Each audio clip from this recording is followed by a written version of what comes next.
ओम शांति। 16 मे 2024 प्रातःमुरली बाप-दादा मधुबन। मिष्टि बाच्चारा निजेके संशोधन करार जन्य अटेंशन दाओ, दैवी गुण धारण करो। बाबा कखनो कारो प्रति असंतुष्ट हन ना, शिक्षा देन एते भयेर किछु नेই। प्रश्न, बाच्चादेर कोन स्मृतिटी थाकले तारा समय नष्ट करबे ना? उत्तर, ए हलो संगमेर समय सर्वोच्च लटारि प्राप्त हয়েছে। बाबा आमादेर हिरे तुल्य देवताय परिणत करছেন। এই কথা স্মরণে থাকলে কখনো সময় নষ্ট করবে না। এই নলেজ হলো সোর্স অফ ইনকাম, তাই পড়াশোনা কখনো যেন মিস না হয়। মায়া দেহ অভিমানে আনার চেষ্টা করবে, কিন্তু তোমাদের ডাইরেক্ট বাবার সঙ্গে যোগ থাকলে সময় সফল হয়ে যাবে। ওম শান্তি। বাচ্চারা এই কথা জানে যে ইনি তো হলেন বাবা, তার কাছে ভয়ের কোনো কারণ নেই। ইনি সাধু বা মহাত্মা নন যে কোনো রকম অভিশাপ দেবেন বা অসন্তুষ্ট হবেন। ওই গুরুদের মনে অনেক ক্রোধের ভাবনা থাকে, তাই মানুষ তাদেরকে ভয় পায়, অসন্তুষ্ট হয়ে যাতে কোনো অভিশাপ না দিয়ে দেন। এখানে তো তেমন কোনো কথা নেই, বাচ্চাদের কখনো ভয় পাওয়ারও প্রয়োজন নেই। বাবার কাছে ভয় তারা পায় যারা নিজেরা চঞ্চল হয়। দেহের পিতা বা লৌকিক পিতা তো রাগারাগি করেন, এখানে বাবা কখনোই ক্রোধ করেন না, বরং বোঝান যদি বাবাকে স্মরণ করবে না তো বিকর্ম বিনাশ হবে না, জন্ম জন্মান্তরের জন্য নিজেরই ক্ষতি করবে।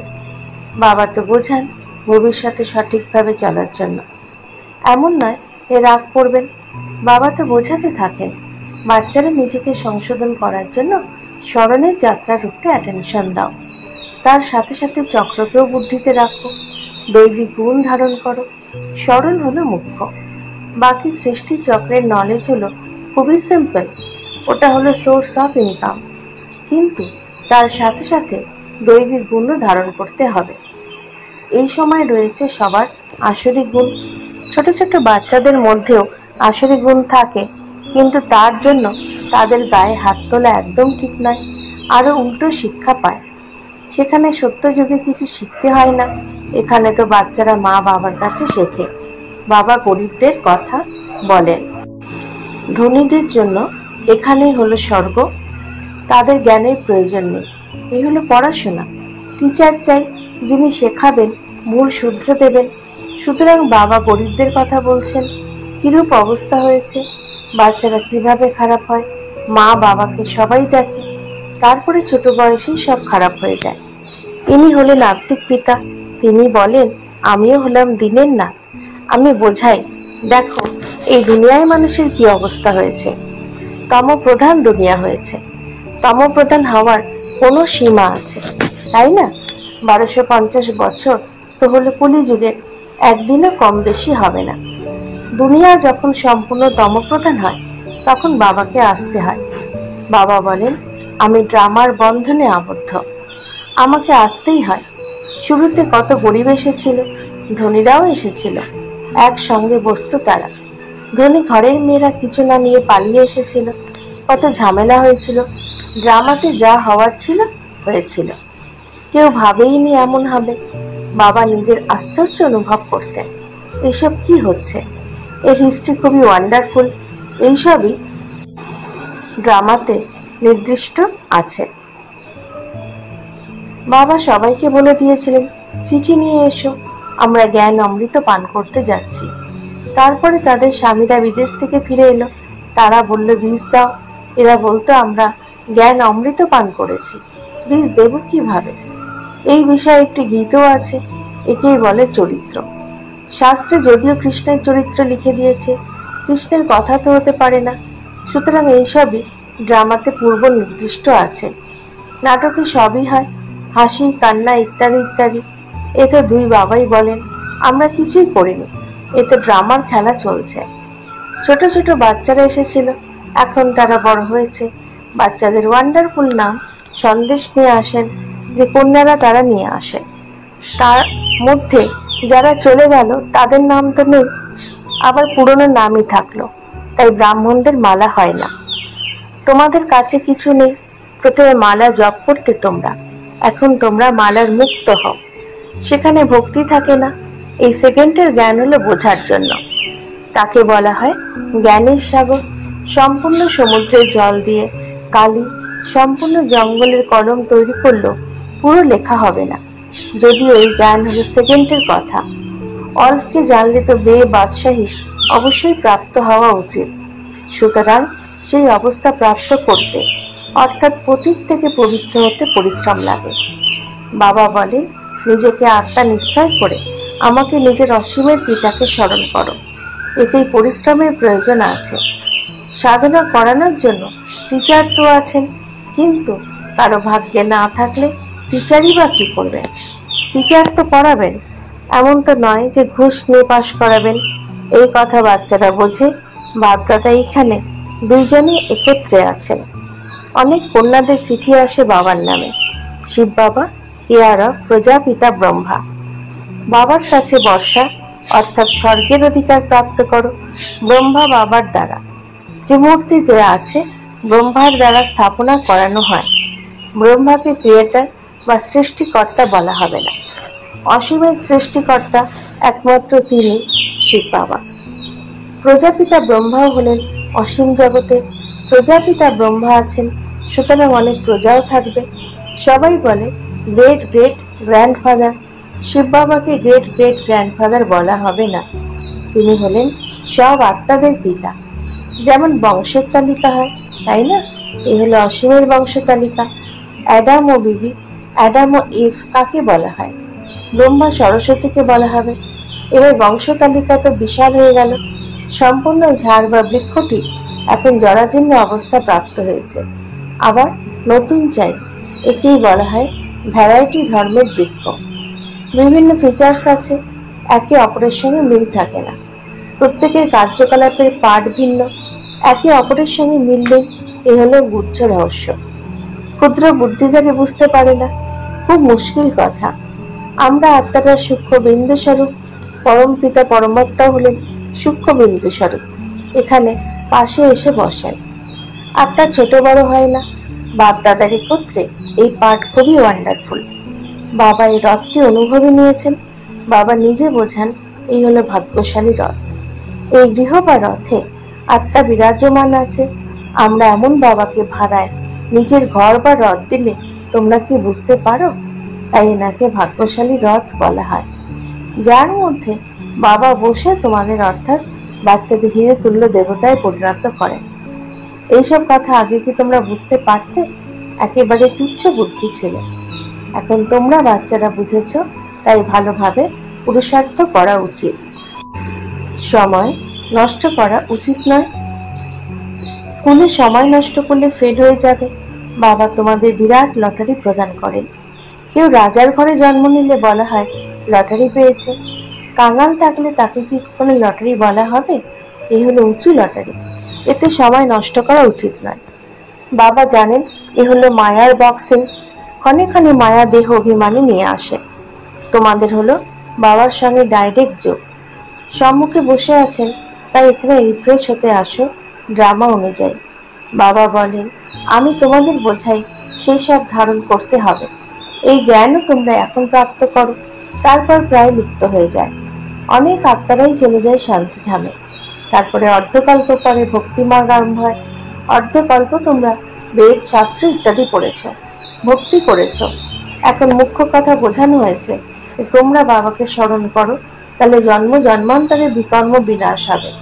এই জ্ঞান হলো সোর্স অফ ইনকাম। এর দ্বারা তোমরা পদ্মাপদম ভাগ্যশালী হও, স্বর্গের মালিক হও। সেখানে তো সব রকমের সুখ আছে।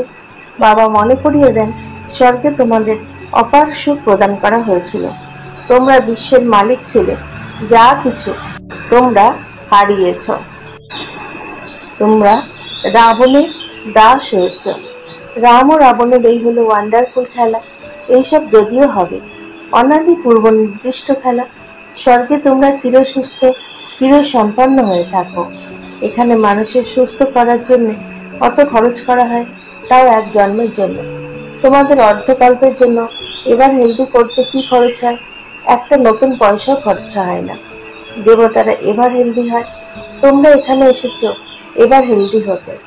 একমাত্র বাবা ব্যতীত এবার হেলদি আর কেউ করতে পারে না। তোমরা এখন সর্বগুণ সম্পন্ন হচ্ছে। এখন তোমরা সঙ্গমে আছো। বাবা তোমাদের নতুন দুনিয়ার মালিক করছে। ড্রামা প্ল্যান অনুসারে যতক্ষণ ব্রাহ্মণ হবে না ততক্ষণ দেবতায় পরিণত হওয়া সম্ভব নয়। যতক্ষণ পুরুষোত্তম সঙ্গম যুগে এসে বাবার পুরুষোত্তম না হচ্ছ ততক্ষণ দেবতা হতে পারবে না। আচ্ছা, আজ বাবা আর্থিক ড্রিঙ্ক করা শেখাচ্ছেন, জ্ঞানও প্রদান করেছেন, বাচ্চাদের সতর্ক করেছেন। গাফিলতি করো না, উল্টো কথা বলো না, শান্তিতে থাকো এবং বাবাকে স্মরণ করো। আচ্ছা, মিষ্টি মিষ্টি হারানিধি বাচ্চাদের প্রতি মাতা পিতা বাপদাদার স্মরণের স্নেহ সুমন আর সুপ্রভাত। আত্মাদের পিতা তার আত্মারূপী বাচ্চাদেরকে জানাচ্ছেন নমস্কার। আমাদেরও বাপদাদাকে ধন্যবাদ, নমস্কার। ধারণার জন্য মুখ্য সার এক, বিকর্ম বিনাশ করে নিজেকে সংশোধন করার জন্য স্মরণের যাত্রায় পুরোপুরি অ্যাটেনশন দিতে হবে। দৈবিক গুণ ধারণ করতে হবে। 2, দেবতা হওয়ার জন্য সঙ্গম যুগে পুরুষোত্তম হওয়ার পুরুষার্থ করতে হবে। গাফিলতি করে নিজের সময় নষ্ট করো না। বরদান, জ্ঞানের শ্রেষ্ঠ খাজানাগুলিকে মহাদানী হয়ে দান করা। মাস্টার জ্ঞান সাগর ভব। যেরকম বাবা হলেন জ্ঞানের সাগর, সেই রকম মাস্টার জ্ঞান সাগর হয়ে অন্যদেরকে জ্ঞান দান করতে থাকো। জ্ঞানের কত শ্রেষ্ঠ খাজানা বাচ্চারা তোমাদের কাছে রয়েছে। সেই সকল খাজানায় ভরপুর হয়ে স্মরণের অনুভবের দ্বারা অন্যদের সেবা করো। যা কিছু খাজানা প্রাপ্ত হয়েছে মহাদানী হয়ে তা দান করতে থাকো। কেননা এই খাজানা যত দান করবে তত বৃদ্ধি হতে থাকবে। মহাদানী হওয়া অর্থাৎ কেবল দাতা নয়, নিজের খাজানা আরো বৃদ্ধি করা। স্লোগান, জীবনমুক্ত হওয়ার সাথে সাথে দেহ থেকে ডিটাচ হয়ে বিদেহী হওয়া, এটাই হলো পুরুষার্থের লাস্ট স্টেজ। ওম শান্তি। মাতেশ্বরীজির মধুর মহাবাক্য।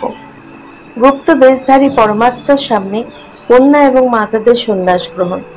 এখন জগতের মানুষের মধ্যে এই চিন্তা তো হচ্ছে যে এই কন্যা মাতারা কেন সন্ন্যাস নিয়েছে। এটা কোনো হঠযোগ বা কর্ম সন্ন্যাস নয়, তবে একদম সহজযোগ, রাজযোগ, কর্মযোগ সন্ন্যাস অবশ্যই। পরমাত্মা নিজে এসে আমাদেরকে জীবিত অবস্থাতেই মনের দ্বারা দেহের সাথে দেহের সকল কর্মেন্দ্রিয়ে সন্ন্যাস করান, অর্থাৎ 5 বিকারের সম্পূর্ণ সন্ন্যাস অবশ্যই করতে হবে। পরমাত্মা এসে বলছেন যে দান দিলে গ্রহণ কেটে যাবে। এখন মায়ার এই গ্রহণ, যেটা অর্ধেক কল্প ধরে লেগে আছে, এর দ্বারা আত্মা একদম কালো হয়ে গেছে, তাকে পুনরায় পবিত্র বানাতে হবে। দেখো দেবতাদের আত্মা কত পবিত্র আর চমৎকার। যখন সোল পবিত্র তখন তন নিরোগী এবং পবিত্র প্রাপ্ত হয়। এখন এই সন্ন্যাসও তখনই হতে পারবে যখন প্রথমে কিছু প্রাপ্তি হবে। গরিব বাচ্চা যখন ধনবানের কোলে যায় তো অবশ্যই কিছু দেখে কোলে নেয়, কিন্তু ধনীর বাচ্চা কোনো গরিবের কোলে যাবে না। এটা কোনো অনাথ আশ্রম নয়। এখানে বড় বড় ধনবান কুলবান মাতা কন্যারা আসে, যাদেরকে তাদের লৌকিক পরিবার পরিজন এখনো চায় যে তারা বাড়ি ফিরে আসুক। কিন্তু এনারা কি প্রাপ্তি করছেন? যে মায়াবী ধন পদার্থ অর্থাৎ সর্বংশ সন্ন্যাস করেছেন, তো অবশ্যই তাদের এখান থেকে বেশি সুখ শান্তি প্রাপ্তি হয়েছে। তাই তো এই ধন পদার্থকে ত্যাগ করতে পেরেছে। যেরকম রাজা গোপীচন্দ্র অথবা মীরা রানী হওয়া সত্ত্বেও রাজ সুখে সন্ন্যাস করেছিলেন। এখানে হলো ঈশ্বরীয় অতীন্দ্রিয় অলৌকিক সুখ, যার সামনে সেই সকল জাগতিক পদার্থই হলো তুচ্ছ। তাদের এটা জানা আছে যেখানে মর্জিবা হয়ে থাকার কারণে জন্ম জন্মান্তরের জন্য অমরপুরীর বাদশাহী প্রাপ্ত করছি, তাই তো ভবিষ্যৎ বানাবার পুরুষার্থ করছে। পরমাত্মার সন্তান হওয়া মানে পরমাত্মার কাছে সমর্পিত হয়ে যাওয়া, অর্থাৎ সবকিছুই তাকে অর্পণ করে দেওয়া। তার রিটার্নে পরমাত্মা অবিনাশী পদ প্রদান করেন। তো এই মনোকামনা পরমাত্মাই এসে এই সঙ্গমের সভায় পূর্ণ করেন। কেননা আমরা জানি যে বিনাশ জ্বালাতে তন মন ধন সবই ভস্মীভূত হয়ে যাবে। তো কেনই না আমরা পরমাত্মাকে অর্পণ করে সেই সব সফল করব না। এখন এই রহস্য বুঝতে হবে যে যখন সবকিছু বিনাশ হয়ে যাবে তাহলে আমি নিয়েই বা কি করব। আমাদেরকে কোনো সন্ন্যাসীদের মতো মহামণ্ডলের শব্দের মতো এখানে মহল বানিয়ে বসে থাকলে হবে না। ঈশ্বরার্থে বীজ বপন করলে সেখানে ভবিষ্যতে জন্ম জন্মান্তরের জন্য তৈরি হয়ে যাবে। এ হলো গুপ্ত রহস্য। প্রভু তো হলেন দাতা, এক দিলে সব পাবে। কিন্তু এই জ্ঞানে প্রথমে সহ্য করতে হয়, যত সহ্য করবে ততই অন্তে প্রভাব বের হবে। সেই জন্য এখন থেকেই পুরুষার্থ করা শুরু করে দাও। আচ্ছা, ওম শান্তি।